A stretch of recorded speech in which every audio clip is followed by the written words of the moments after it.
o desorganizador informacional diz, vocês falam do J.D. Vance como se ele fosse mais moderado do que Trump e Rubio. Na política externa, talvez, mas se tem alguém ali que represente movimentos e ideias mais extremistas, é o J.D. Vance. A gente não falou que ele era moderado, não, né? A gente falou que... Eu achei ele, inclusive, muito mais complicado que o Trump, inclusive, pelo fato de que ele é muito mais jovem. Ele está com 40 e poucos anos, não sei qual é a idade dele, mas deve ter 40 e poucos anos, no ponto em que o Trump está com 80.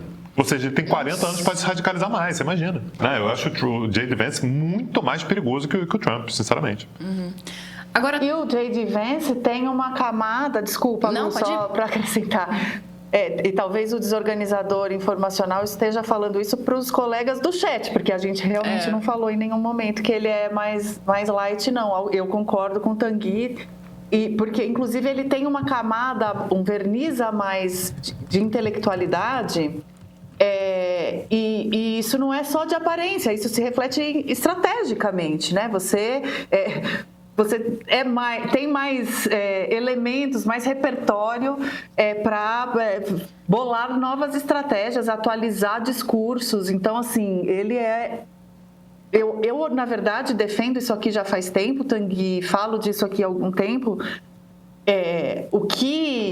O Trump é uma coisa muito assustadora, porque essa coisa personalista, autocrática dele é algo que sem precedentes na história americana, e a gente fica assim, né? Se lá isso pode acontecer, né? Imagina no resto do mundo. Mas o projeto que o sustenta e as pessoas que se uniram em torno dele, com um projeto muito claro do que querem para os Estados Unidos e que vem conseguindo colocar esse projeto de pé, eu acho que o dano delas é muito mais de longo prazo, inclusive porque elas têm poder de permanecer no poder por muito mais tempo. Mesmo que não na presidência, supondo que isso se alterne, o jeito que eles já infiltraram de muitas maneiras a máquina pública, enfim, estão remodelando, como você disse, muito das instituições, é algo que demora muito para reverter, se é que vai ser revertido, se é que é um desejo também do povo americano reverter isso. Então, o Trump não está agindo sozinho e não é só um conjunto de bajuladores ao seu redor. Existe uma visão de país que o acompanha e que se retroalimenta do personalismo dele, mas eu acho que não depende do personalismo de Trump para sobreviver e, enfim, se multiplicar. E isso é algo que realmente o J.D. Vance representa muito mais este grupo do que Donald Trump, sim, a meu ver. E este grupo capturou de uma forma muito...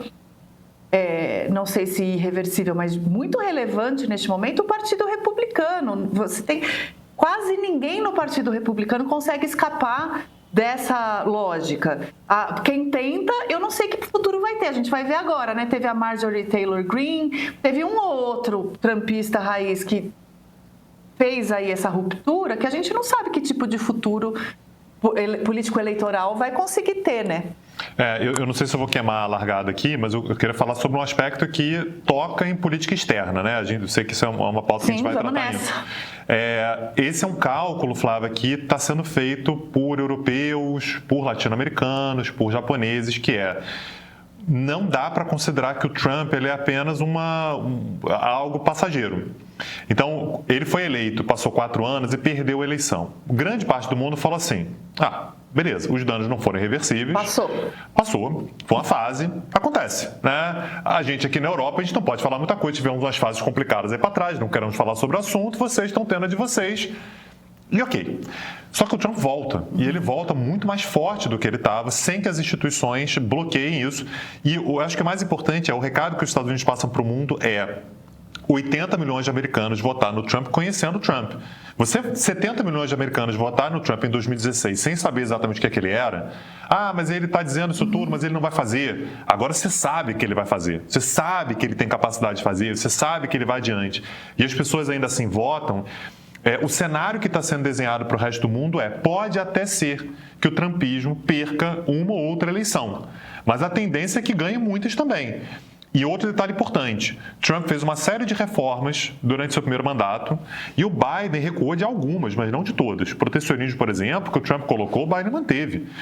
Bloqueio lá da Organização Mundial do Comércio. O Trump colocou uma série de bloqueios, não elege mais juiz para o órgão de apelação. O Biden manteve. Ou seja, essa talvez esteja se cristalizando como a nova cara dos Estados Unidos no mundo. E aí, o Trump pede o Prêmio Nobel da Paz, eu acho que eu tenho que concordar com ele. Ele tem que ganhar o Prêmio Nobel da Paz. Ele está conseguindo fazer um monte de gente que se odeia começar a dialogar. Você tem agora Índia dialogando com a União Europeia. Índia e União Europeia era uma loucura. Esse é um negócio que jamais e tal. Assinaram acordo ontem, de ontem para hoje. Assinaram acordo, talvez saia agora. O acordo Mercosul-União Europeia estava sendo negociado há 27 anos. Trump, muito obrigado, você conseguiu fazer esse acordo sair. Você tem agora uma negociação Canadá-Índia. Canadá-Índia quase romperam relações em 2023. Porque teve o assassinato de um líder de uma minoria indiana no Canadá. O Canadá disse, não, eu tenho informações de que foi o serviço secreto indiano que matou o cara no meu território. Quase romperam relações. O Mark Carney, primeiro-ministro canadense, vai para a Índia agora para assinar um acordo comercial. O Trump é impressionante. Ele consegue. Então, assim, qual o risco que o Trump está trazendo para os Estados Unidos? Ele está querendo sair da globalização. E a impressão que eu estou é que ele vai ser trancado lá de fora e vai deixar todo mundo dentro da globalização. O mundo vai se reglobalizar sem os Estados Unidos. O mundo queria isso? Não. Nossa, alguém citou ontem aqui no chat o alienista do Machado de Assis. É exatamente isso. Exatamente. Ele vai ficar trancado. Dentro da casa, exatamente. Eu até perdi aqui. Não, eu não perdi, porque eu acho que neste redesenho, e aí, enfim, a sua introdução foi perfeita, porque incluindo neste redesenho, ele quer fundar uma ONU paralela, né, que é esse Conselho da Paz. Provavelmente sem o mesmo espírito nobre, né, com que a ONU foi fundada. Mas, enfim, ele está tentando capitanear discursivamente um movimento pela paz e trazer para dentro deste movimento o próprio presidente Lula, mas não só, né, o Brasil, na figura do Lula, mas não só. E me parece que ele não está ainda, não convenceu muita gente disso, né? O Lula ontem teve um longo assim, né, para os padrões de dois líderes mundiais, né? Um longo telefonema com o Trump, o primeiro desde a invasão da Venezuela, e um dos assuntos foi Conselho da Paz. E o Lula se sentiu à vontade o suficiente para falar, legal, vamos chamar a Palestina também, né? Então, porque, veja, talvez o Lula fizesse isso de qualquer maneira, mas isso para mim sinaliza de que não está sendo levado tão a sério, né, essa proposta.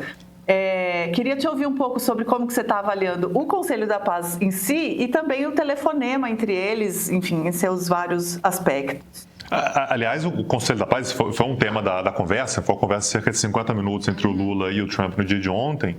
Uma das coisas que o Lula colocou na mesa, que eu acho absolutamente razoável, tem que ser perguntado, você cria um Conselho de Paz para falar sobre Gaza, o texto não fala sobre Gaza. Isso. Ou seja, o Trump ele criou algo que é mais amplo, que fala sobre conflitos de uma forma geral. Com ele na presidência, sempre, ou seja, você pode, inclusive, propor mudanças, sem data mas para sair, né? Tem que ser aprovado na presidência. E se você quiser ficar permanentemente lá, você paga $1 bilhão. Imagina, assim, é realmente uma tentativa de fundar uma ONU paralela. E aí, teve uma coisa, Luísa, que me chamou muita atenção, que é quando você vai ver os países que entraram, os países que ainda não entraram, que não deram resposta, entre eles o Brasil, e os países que já negaram. Os países que já negaram são praticamente todos europeus. Está lá França e Alemanha. França e Alemanha estão fora. França e Alemanha, onde os Estados Unidos vão, normalmente França e Alemanha, ou estão juntos ou relativizam. Não, eles estão fazendo, está violando direitos humanos, está bombardeando os outros aí, mas tem que ver. Com relação à Venezuela foi isso. A França disse, não, é péssimo, mas veja bem, não Maduro também, não se ajuda e tal. Isso é a tradição de França e Alemanha desde a Segunda Guerra Mundial. França e Alemanha já disseram que não estão dentro, Suécia já falou que não está dentro. Quando você vai ver os países que ainda estão em cima do muro, você tem o Reino Unido. O Reino Unido está pensando se vai entrar numa proposta feita pelos Estados Unidos, é uma novidade histórica. Normalmente o Reino Unido diz sim antes de saber qual é a pergunta. Os Estados Unidos perguntam, vamos? O Reino fala, vamos, claro. Mas eu nem falei ainda onde. Não, mas já falei que sim. Ah, não, ia te convidar para ir no Iraque. Aí o Reino fala assim, porra, Iraque? Tá bom, mas eu vou. Afeganistão, bora. Roubada, que roubada. Agora 20 anos no Afeganistão. Agora eu já falei. Mas agora eu já falei. E eu falaria de novo. Se você me perguntasse de novo, os Estados Unidos, eu te amo tanto que eu iria com você de novo. E o Reino Unido está pensando se vai entrar ou não. Então, isso é sinal dos tempos e é uma iniciativa que tem por objetivo lá pensar em grandes conflitos e tal, que chamou 60 líderes. Nesse momento, não sei se teve alguma novidade hoje de manhã, até ontem eram 23 países que tinham concordado. É muito pouco, né? 23 países só a título de comparação, a gente está falando sobre o número de países que fundou a Liga das Nações lá em 1919, no momento que o mundo devia ter, sei lá, 70 países no máximo. E que são países que não têm uma tradição democrática, né? Ou não tem relevância, assim, essa relevância toda. Tá lá a Argentina, tá lá a Hungria, Cazaquistão, Catar, né? Tudo bem, Arábia Saudita, né? São importantes e tal, mas não tem essa representatividade toda global para discutir questões relacionadas à paz, ainda mais um conselho que foi feito com a promessa de resolver a questão de Gaza, e que não é sobre Gaza, é sobre o conflito de uma forma geral. Nossa pesquisa foi o principal assunto do debate político brasileiro. Isso tem explicação, tá? É informação de qualidade. Quando uma pesquisa faz um retrato do que pensa uma sociedade, isso não quer dizer que não vai haver mudança. A intenção de voto flutua bastante ao longo do ano eleitoral. As pessoas testam gostar de um, aí migram para o outro, mas naquele momento da pesquisa, aquele retrato nos permite entender onde o país está. A pesquisa ajuda pessoas a tomar decisões, faz com que políticos reajam, permite eleitores que se organizem com a intenção de evitar um resultado que não desejam ou acelerar um que prefiram. Democracias são movidas à informação de qualidade. Vivemos numa era de desinformação, você sabe disso. Seja no seu grupo de conhecidos quem traz a informação, quem provoca esse tipo de debate que a gente viu ocorrer esses dias. Todo mês, o Meio vai publicar uma pesquisa nova. Os assinantes premium recebem um PDF cuidadosamente construído para ser distribuído pelos celulares, porque isso é chave. É informação para as redes sociais, para o grupo de Zap, para esse mundo digital. Assina o Meio, receba a pesquisa, distribua informação. É cidadania democrática no tempo digital.